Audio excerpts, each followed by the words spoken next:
Good evening, everyone. When the Titans put together a team to lobby for state funding for a new stadium, they found people with connections. In two cases, family connections. Good evening, everyone. I'm Rory Johnston. And I'm Vicki Yates. That lobbying effort is the latest example that reveals how, on Tennessee's Capitol Hill, the lines between the public's interest and personal interest can get blurred. All of it uncovered by News Channel 5 Chief Investigative Reporter Phil Williams. Now, we've heard about some cozy relationships, but this is a little too close for comfort. Absolutely, it does get much cozier. And Tennessee's special interests wanting to influence state officials can hire a lawmaker's wife, a cabinet member's daughter, and there is no law against that. One of the examples uncovered by our investigation, the Titans and their push for taxpayer funding for a new stadium.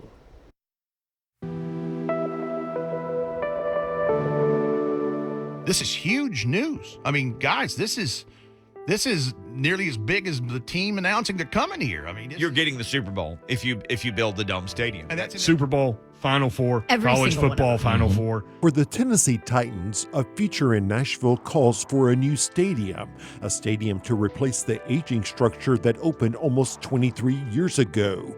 Their vision, a domed facility that could cost more than $2 billion. When it comes to the stadium, it involves my money and it involves your money. To help finance it, this session, the Titans came to Capitol Hill looking for commitments from state lawmakers.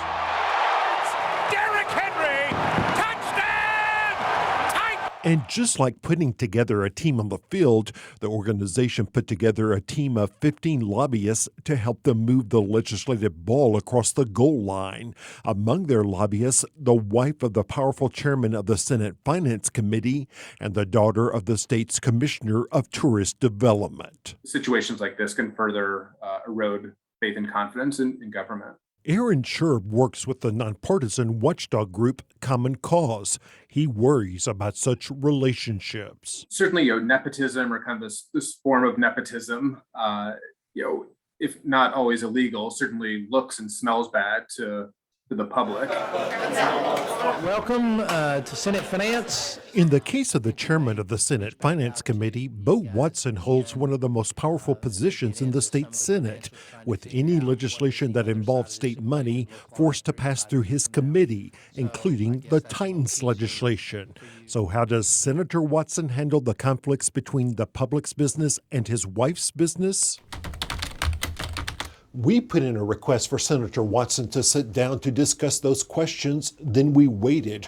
For a week, we heard nothing. Senator Watson. Finally, we caught up with him outside a Senate session for what turned into a conversation on the run. Should the public be concerned about the ethics of the relationship?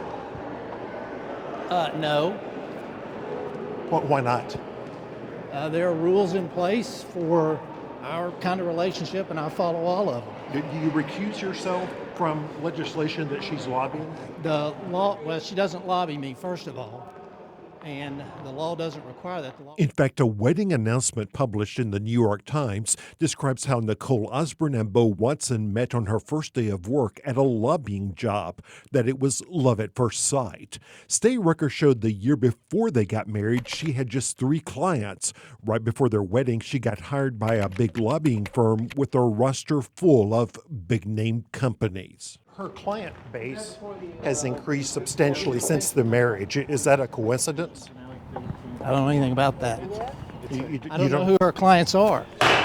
While Watson claimed he does not keep track of his wife's clients, senators are required under what's called Rule 13 to disclose when they have a personal conflict as they are about to cast a vote. My wife has a memorandum of understanding with her firm that says she cannot and will not lobby me on any issue. So I think it's they're kind of end run ways around just that kind of verbal voluntary agreement.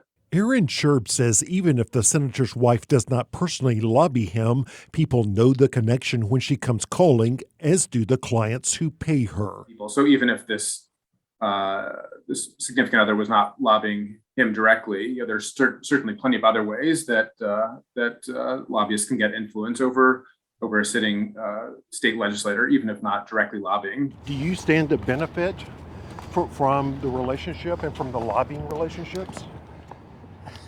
No. If there is a bill that I am concerned with, the rules require me to declare Rule 13, which I do, Which means you still get to vote on it. as every other member does on any kind of conflict. That's why the Senate has that rule in place.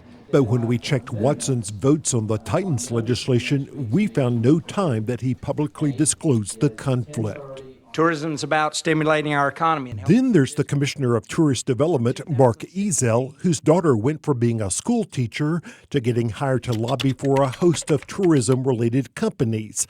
A spokesperson for the commissioner insists he had nothing to do with her job and does not talk business with his daughter. We were pursuing all avenues. And outgoing Health Commissioner Lisa Piercy's chief of staff, her husband lobbies for Walmart. Last year, the department agreed to a deal where Walmart got first dibs on some COVID treatments, although a spokesperson insists the chief of staff had nothing to do with that arrangement. Lobbying is a constitutionally protected right. So any sort of law or any sort of legislation that's introduced has to be done extremely carefully. So this is specific to Earlier this year, State Senator Janice Bowling introduced a bill to prohibit relatives from lobbying the legislature.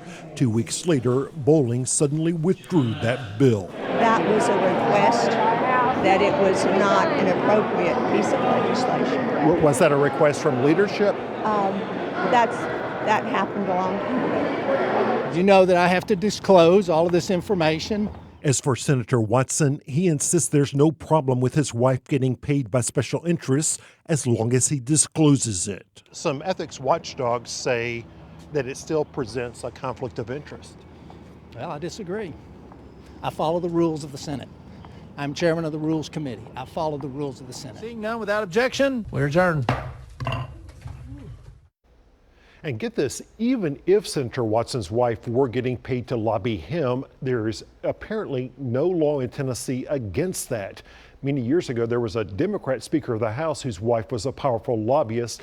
Like now, the Speaker insisted it did not affect his decisions, although back in those days, Republicans were the ones expressing concern about the ethics of it all. Vicki?